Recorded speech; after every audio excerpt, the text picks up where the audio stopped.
just so I know, because my memory, I teach a bunch of classes, who was here on Tuesday? Nobody?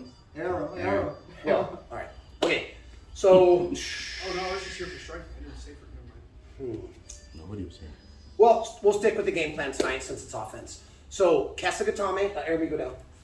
Traditionally, there's a couple different types of side controls. Just so you guys know, normal side control, I consider standard side control, knee by the hip, knee by the shoulder or armpit. Sometimes I can pull this up. So when I say armpit, like now I'm in the armpit, but sometimes it's got the frame, so I would say shoulder. So rough geography here, one knee by the hip, one knee by the shoulder or armpit. Okay, now this is my traditional side control. I would be 2 knees with a wide base. I'd have my chest pressure on them, and then I would have the cross face and the underhook. Okay, and then kind of BTT trademark, but also good jiu-jitsu. I'm not letting him control his chin. If he can look towards my feet, now his spine is strong, he can get on the side and shrimp. Go ahead, boom, now he's strong. So always remember with our standard side control, which we're not running today, would be cross face, underhook, wide knees, and then I would take my shoulder and I would turn his chin away, and now go ahead and try and shrimp back towards me. Lock his spine out. So that one little key about turning the chin, guys, from standard side control is super important. But today, we're gonna talk about like what I like to think of as like the secondary side control. You see this a lot in wrestling. Some people that don't know that the term is Kesa, K-E-S-A, Kesa Gatame, okay? They just call it head and arm. Because in wrestling, if you throw somebody in the head and arm, you end up like this. You have their head, you have their arm, and I'm sitting with my hip in the armpit and my legs are making a big S. So we're gonna talk about Kesa Gatame today. Tuesday, we did it backwards. We did the defenses on Tuesday. Nobody's here Tuesday. We can do that one again in the future, but it's gonna be impossible to teach the offense and the defense in one day. All right, now we've gotten all the talk out of the way. Top player, watch what happens when you're in Kesa Gatame today, because we're gonna be talking about the offense. But first, before I can start to submit this arm or submit them with the choke that we get into as number 3, I need to do a couple things. Number 1, I don't want any gap here. The farther my hand is down on my knee, look, the bigger the gap, and then he takes my back. It's one of the dangers for Kesa Gatame positions. So the first thing I like to talk about is retention. When I get in this position, how do I hold it and move forward and not let them kind of take my back or mess me up? So I've got the head. The easy way to do this is I'm always kind of bringing my elbow down and in. Now let's talk about the position of the hand. The more towards the knee, the bigger the pocket. So here's the idea. I'm driving this hand up and I'm cupping the, look, watch the difference between Aaron's head. Here, I just start to drive my hand up and I cup. Boom. Now, I'm gonna move my armpit towards the chin. Bam. His head is like the end of a sucker on a stick. So I don't want there to be any difference. I want boom. Now my other hand, in a perfect world, I'm gonna use this chicken wing to kind of trap his hand. And what I would be doing is cupping the elbow, and not just cupping the elbow, I'm pulling his elbow up and in. This, I'm in nice and tight. I have seen people put all their pressure on the rib cage and start to torque, and this can be a submission in itself right here. Kind of asphyxiates it and makes it hard to breathe. Today, we won't work a smother like that. We're just gonna work on hand is nice and high, elbow is tight so that he can't take my back, and I'm palm in, boom. So here's my control position. Last thing, if my knee is out here, I know you guys weren't here for the defenses, but he can like bridge and roll me and take my back. So I wanna treat my knee almost like it's a pillow. My knee is literally up and almost or maybe under his head. So hand high on the thigh, big S with my legs, pressure on his armpit with my rib cage, and I'm holding his elbow up and tight, and I run this little chicken wing, boom. This is very tight. I can control him until I'm ready. So all of our drills today, since this is offense, we gotta start from having good Kesa Gatame position. Now, that's about the longest I need to speak. Let's talk about submissions. So I'm in nice and tight, I'm controlling. Partner, if you want them, say, Aaron, move around a little bit for like 3 or 4 seconds. Good. And if I have to, if he moves away, I'm gonna scoot back towards him. I want no space here, okay? Instead of letting go and coming up here, I lose control of his arm, I would suggest you guys just kind of slide up.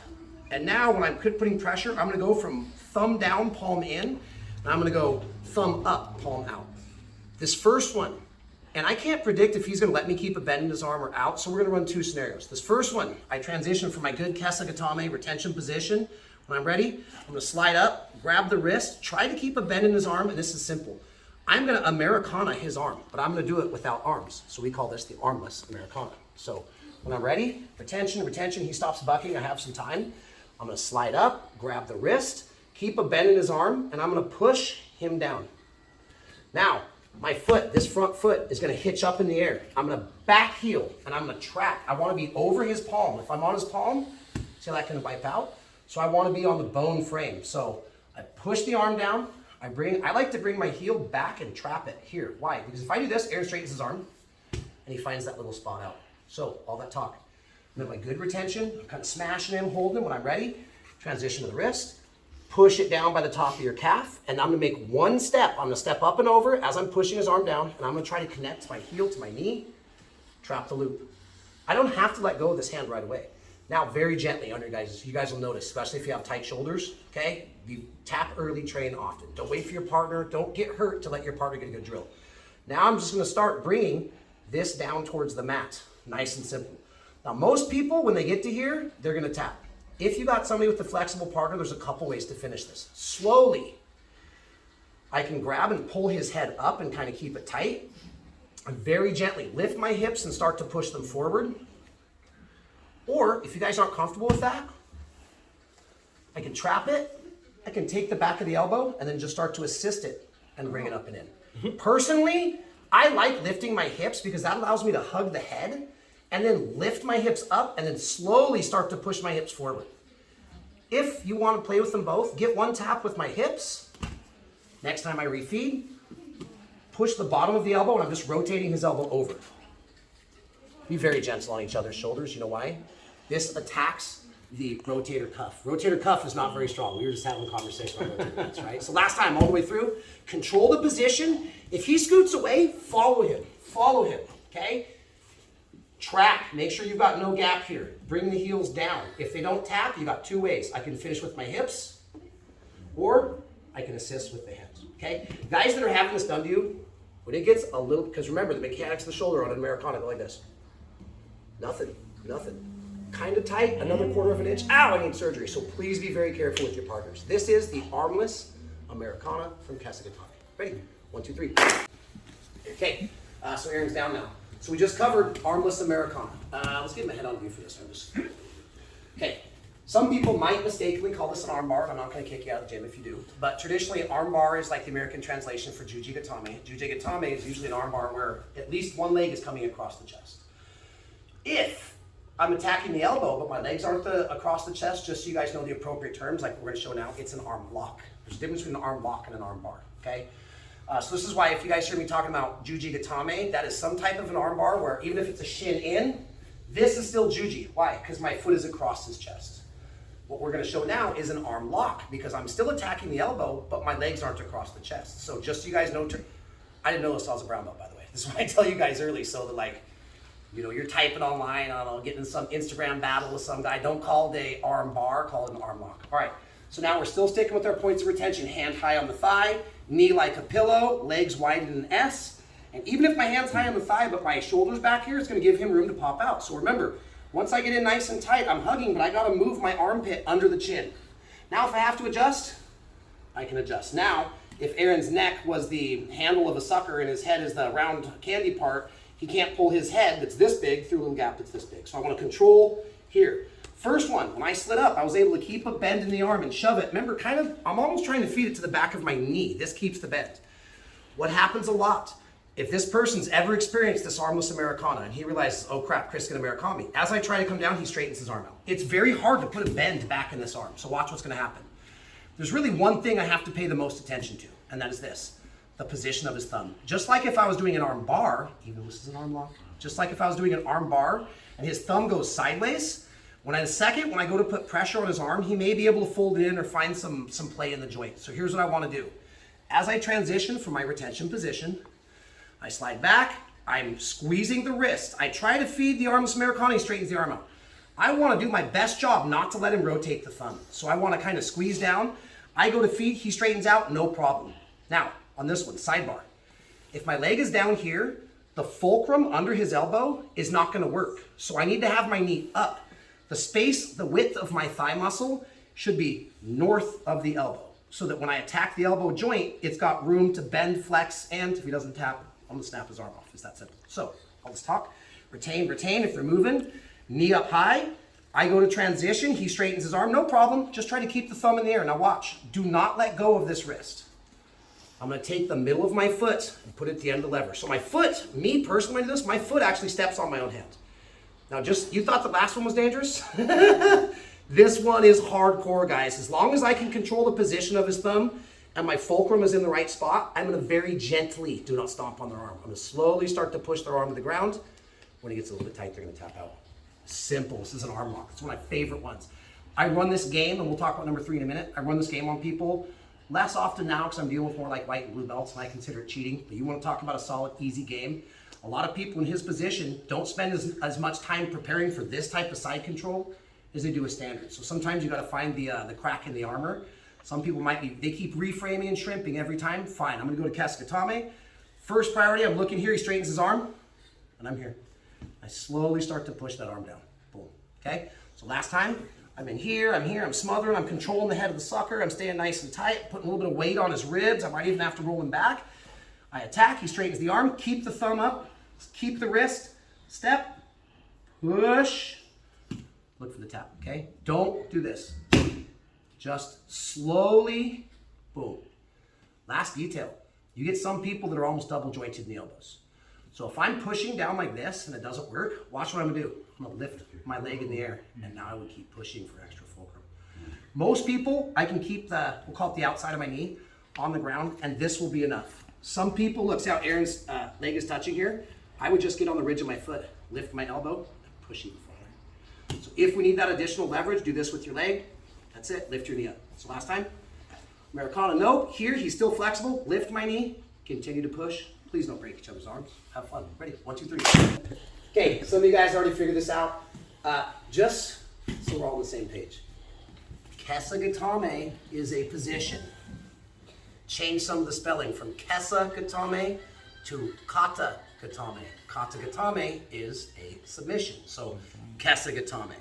Now it could be that I ran through trying to come here, he straightens the arm. Try to come here, he changes the thumb, okay? Or it could just be that I want to go in arm triangle first. So your guys' choice today. If you want to, give a feed. Maybe he slips his arms out and brings his arm up.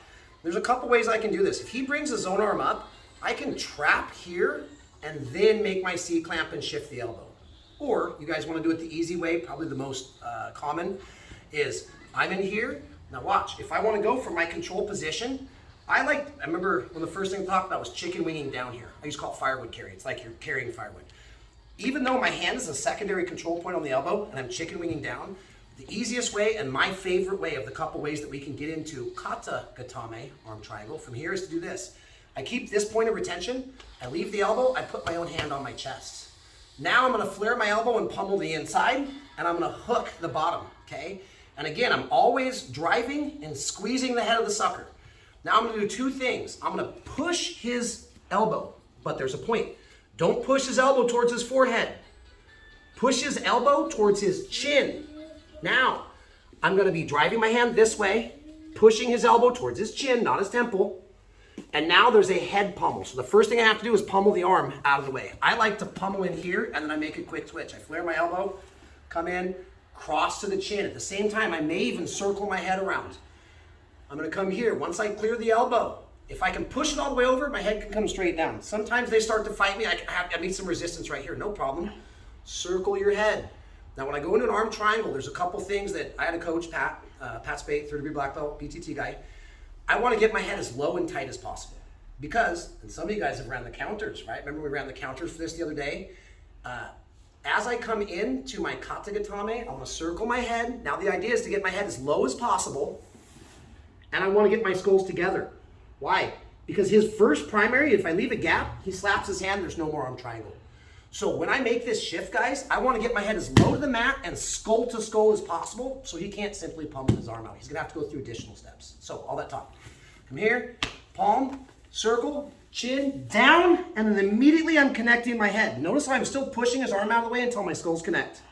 Now I'm gonna go to gable grip, and I'm gonna switch my hips to basically, the lion is gonna lay down next to the lamb. So I keep my skull low and tight. I'm gonna rotate cup down, and now my elbow, some of you guys might be like, why am I having a hard time finishing this? My elbow needs to connect with the mat and start to drive through. So my arm is pulling him this way, as my head is driving him this way. I can connect my hands. Now the last thing, my shoulder position is actually gonna finish this. So if my shoulder's too high on his chin, I'm gonna smash his face. If this happens and you find your shoulder high, watch, I'm gonna run a circle with my shoulder. I'm gonna come down, connect it to his sternum, and then slide up under his chin. So all that talk now is done. Let's just show it a couple times. However we get there. I can be working here, he brings his arm back in, cup, push, chin, down, staple, connect. Now I can go here, I'm gonna crowd the hips, drop my elbow, my hand is going this way, my head is going this way, and now these locked in, I gotta find the position with my shoulder and drive it up and in. This is a blood choke. You will still hear them going. They will still have air, but we're trying to close down the carotid arteries and cut the blood flow to the brain. It's that simple. So if you hear him breathing, no problem, keep squeezing. All right, last time. Connect, down, run the shoulder. I've seen people have to move the shoulder 3 or 4 times, get it up, connect to the sternum, slide it up and in, head tight, and then I just start to squeeze until I get a tap. Don't be surprised if you lock it in and you still have to wait 8-10 seconds. I've seen people stay here for 2 or 3 minutes before they have to tap. Kata Gatame on the triangle from Kesa Gatame, secondary side control. Ready? 1, 2, 3.